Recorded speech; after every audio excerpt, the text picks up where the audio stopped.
unjust wars that has ever been fought in the history of the world. Our involvement in the war in Vietnam has torn up the Geneva Accord. It has strengthened the military-industrial complex. It has strengthened the forces of reaction in our nation. It has put us against the self-determination of the vast majority of Vietnamese people and put us in the position of protecting a corrupt regime that is stacked against the poor. It has played havoc with our domestic destinies. And this day we are spending $500,000 to kill every Viet Cong soldier. Every time we kill one, we spend about $500,000, while we spend only $53 a year for every person characterized as poverty-stricken in the so-called poverty program, which is not even a good skirmish against poverty. But not only that, it has put us in a position of appearing to the world as an arrogant nation. Here we are 10,000 miles away from home, fighting for the so-called freedom of the Vietnamese people when we've not even put our own house in order. We force young black men and young white men to fight and kill in brutal solidarity. And yet when they come back home, they can't hardly live on the same block together. The judgment of God is upon us today. And we could go right down the line and see that something must be done, and something must be done quickly. We have alienated ourselves from other nations, so we end up morally and politically isolated in the world. There's not a single major ally of the United States of America that would dare send a troop to Vietnam, and so the only friends that we have now are a few quiet nations like Taiwan, Thailand, South Korea, and a few others. This is where we are. Mankind must put an end to war, or war will put an end to mankind. And the best way to start is to put an end to the war in Vietnam, because if it continues, we will inevitably come to the point of confronting China, which could lead the whole world to nuclear annihilation. It is no longer the choice, my friends, between violence and nonviolence. It is either nonviolence or non-existence, and the alternative to disarmament, the alternative to a greater suspension of nuclear tests, the alternative to strengthening the United Nations and thereby disarming the whole world, may well be a civilization plunged into the abyss of annihilation, and our earthly habitat will be transformed into an inferno that even the mind of Dante could not imagine. This is why I felt the need of raising my voice against that war and working wherever I can to arouse the conscience of our nation on it. I remember so well when I first took a stand against the war in Vietnam, the critics took me on and they had their say in the most negative and sometimes most vicious way. One day a newsman came to me and said, "Dr. King, don't you think you're going to have to stop now opposing the war and move more in line with the administration's policy? Because I understand that it has hurt the budget of your organization, and people who once respect you have lost respect. People who once respected you have lost respect for you. Don't you feel that you've really got to change your position?" I looked at him and I had to say, "Sir, I'm sorry, you don't know me. I'm not a consensus leader. I do not determine what is right and wrong by looking at the budget of the Southern Christian Leadership Conference, or by taking a sort of Gallup poll of the majority opinion. Ultimately, a genuine leader is not a searcher for consensus, but a mold of consensus. On some positions, Cowardice asks the question, is expedient?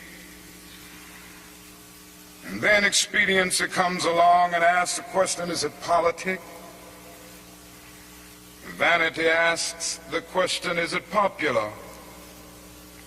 And conscience asks the question, is it right? And there comes a time when one must take a position that is neither safe, nor politic, nor popular. But he must do it because conscience tells him it is right. And I believe today that that is a need for all people of goodwill to come with a massive act of conscience and say, in the words of the old Negro spiritual, we ain't gonna study war no more. This is the challenge facing modern man. Let me close by saying that we have difficult days ahead in the struggle for justice and peace. But I will not yield to a politic of despair. I'm going to maintain hope. As we come to Washington in this campaign, the cards are stacked against us. This time we will really confront a Goliath. And God grant that we will be that David of truth set out against the Goliath of injustice, the Goliath of neglect, the Goliath of refusing to deal with the problems, and go on with a determination to make America the truly great America that it is called to be. I say to you that our goal is freedom, and I believe we're going to get there, because however much she strays away from it, the goal of America is freedom. Abused and scorned though we may be as a people, our destiny is tied up in the destiny of America. Before the Pilgrim Fathers landed at Plymouth, we were here. Before Jefferson etched across the pages of history the majestic words of the Declaration of Independence, we were here. Before the beautiful words of the Star-Spangled Banner were written, we were here. And for more than 2 centuries, our forebears labored here without wages. They made cotton king, and they built the homes of their masters in the midst of the most humiliating and oppressive conditions. And yet out of a bottomless vitality, they continued to grow and develop. If the inexpressible cruelties of slavery couldn't stop us, the opposition that we now face will surely fail. We're going to win our freedom because both the sacred heritage of our nation and the eternal will of the Almighty God are embodied in our echoing demands.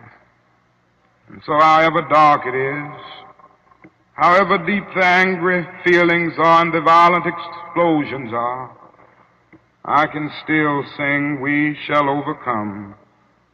We shall overcome because the arc of the moral universe is long, but it bends toward justice. We shall overcome because Carlyle is right. No lie can live forever. We shall overcome because William Cullen Bryant is right. Truth-crushed earth will rise again. We shall overcome because James Russell Lowell is right, as we were singing earlier today.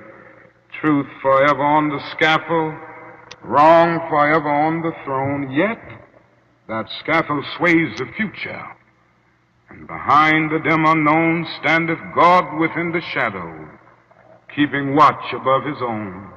With this faith, we will be able to hew out of the mounting of despair a stone of hope. With this faith, we will be able to transform the jangling discords of our nation into a beautiful symphony of brotherhood.